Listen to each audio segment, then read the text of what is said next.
Hello friends, आप सभी का स्वागत है हमारे नए वीडियो में। इस वीडियो में हम देखेंगे यूपी टेट और सी टेट के लिए ईवीएस, जिसके हमने 30 मोस्ट इंपॉर्टेंट एमसीक्यू सेलेक्ट किया है। ये हमारा प्रैक्टिस सेट 4 है। इससे पहले 3 प्रैक्टिस सेट हम पहले ही बना चुके हैं। आप ऊपर आई बटन पर क्लिक करके देख सकते हैं।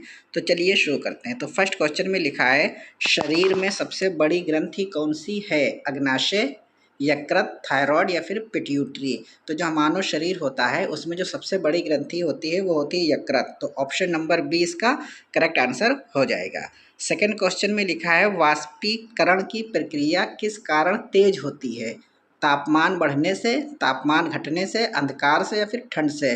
तो जैसे कि आपने पानी देखा होगा, आप जितना टेम्परेचर बढ़ा दें उतनी तेज़ी से उसमें से वाष्प निकलती है, और वाष्प निकलने की क्रिया को ही वाष्पीकरण कहते हैं।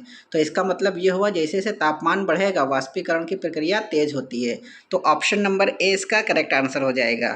थर्ड क्वेश्चन में लिखा है, निम्न में से कौन सा स्तनपायी नहीं है?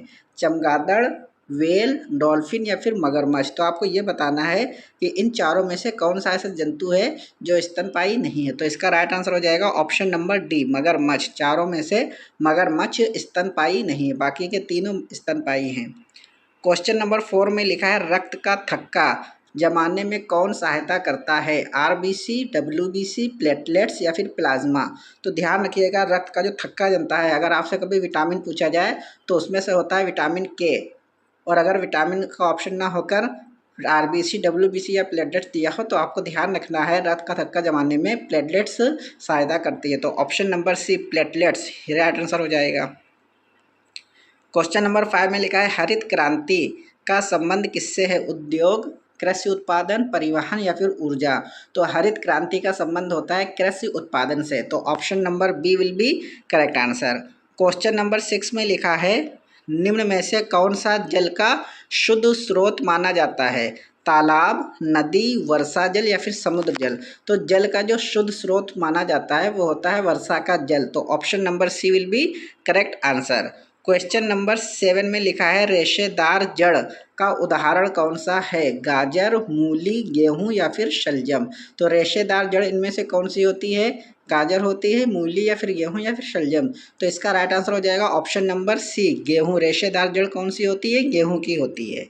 क्वेश्चन नंबर 8 में लिखा है, पौधों में वाष्पोत्सर्जन यानी कि वाष्पीकरण जो उसमें होता है, उत्सर्जन करना या ऑक्सीजन को ले छोड़ना या कार्बन डाइऑक्साइड को लेना, मुख्यतः किस भाग से होता है? जड़, तना, पत्ती या फिर फूल। तो पौधों में जो वाष्पोत्सर्जन होता है ये पत्तियों से होता है। पत्तियों में छोटे छोटे छेद होते हैं जिनको रंध्र बोलते हैं, तो उसी के द्वारा होता है। तो ऑप्शन नंबर सी इसका करेक्ट आंसर हो जाएगा, पत्ती।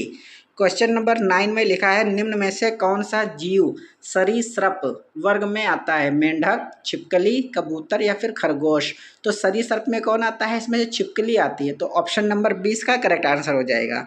क्वेश्चन नंबर 10 में लिखा है, कृत्रिम उपग्रह का उपयोग किस लिए किया जाता है? खेती, मौसम पूर्वानुमान, संचार या उपर्युक्त सभी। तो कृत्रिम उपग्रह का उपयोग इन तीनों के लिए ही किया जाता है, खेती के लिए, मौसम का पूर्वानुमान लगाने के लिए या फिर संचार के साधनों के लिए।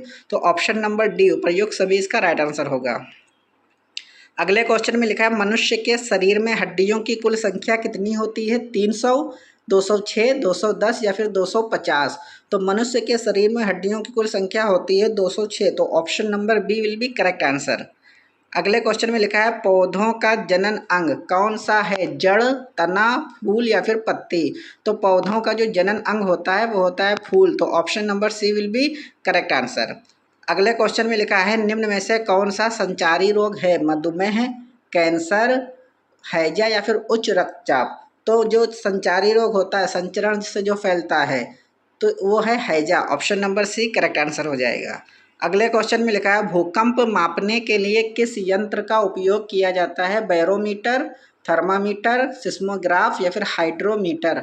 तो भूकंप मापने के लिए जिस यंत्र का उपयोग किया जाता है उसका नाम है सिस्मोग्राफ। ऑप्शन नंबर सी इसका करेक्ट आंसर हो जाएगा। अगले क्वेश्चन में लिखा है, लार किस प्रक्रिया में सहायता करती है? श्वसन, पाचन, रक्त संचार या फिर उत्सर्जन। जो हमारे मुंह में लार निकलती है ये पाचन में काम करती है। तो ऑप्शन नंबर बी आपका करेक्ट आंसर हो जाएगा, पाचन। अगले क्वेश्चन में लिखा है, रेबीज रोग किसके काटने से फैलता है? मच्छर, कुत्ता, मक्खी या फिर चूहा।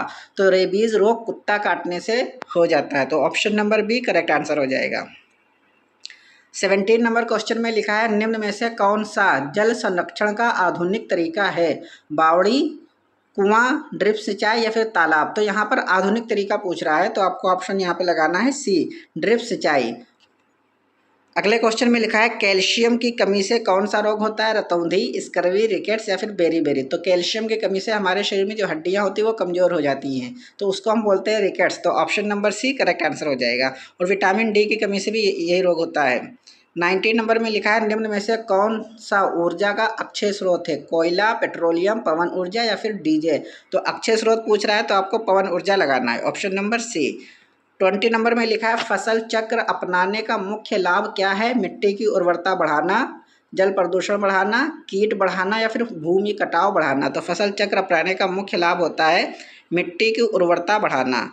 क्वेश्चन नंबर 21 में लिखा है मानव हृदय में कितने कक्ष होते हैं? 2, 3, 4 या फिर 5। जो मानव हृदय होता है उसमें 4 कक्ष होते हैं, option number C will be correct answer. 22 में लिखा है निम्न में से कौन सा जलचर जीव है? ऊंट, डॉल्फिन, घोड़ा या फिर बकरी। तो जलचर जीव बोल रहा है जो जल में रहता है, तो जल में कौन सा रहता है इन चारों में? Dolphin, option number B correct answer हो जाएगा।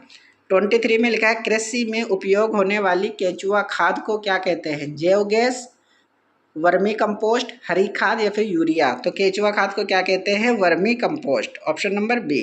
24 में लिखा है स्वच्छ भारत अभियान की शुरुआत कब हुई थी? 2010, 12, 14 या फिर 2016।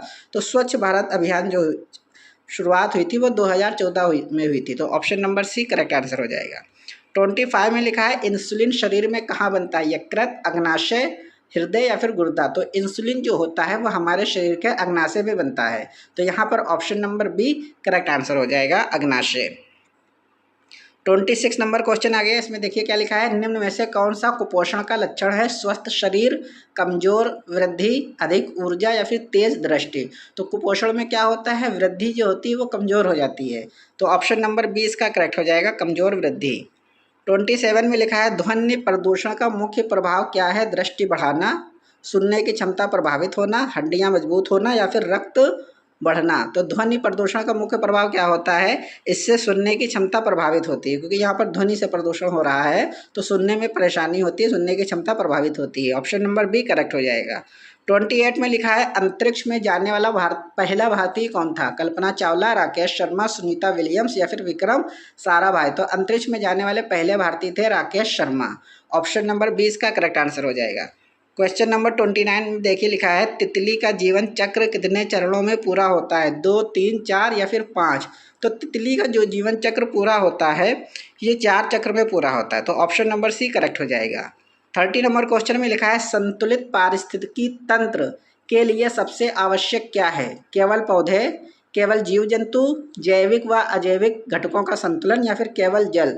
तो देखिए संतुलित पारिस्थितिक तंत्र जो होता है इसमें जैविक और अजैविक घटक आते हैं दोनों, तो क्या ऑप्शन हो जाएगा? ऑप्शन नंबर सी, जैविक एवं अजैविक घटकों का संतुलन। तो इस तरीके से यहाँ पर 30 मोस्ट इंपॉर्टेंट क्वेश्चन हमारे यहाँ पे कंप्लीट हो गए हैं। अगर आपको वीडियो अच्छी लगी तो आप लाइक कर दीजिएगा और हमारे चैनल को सब्सक्राइब कर दीजिएगा। Thank you.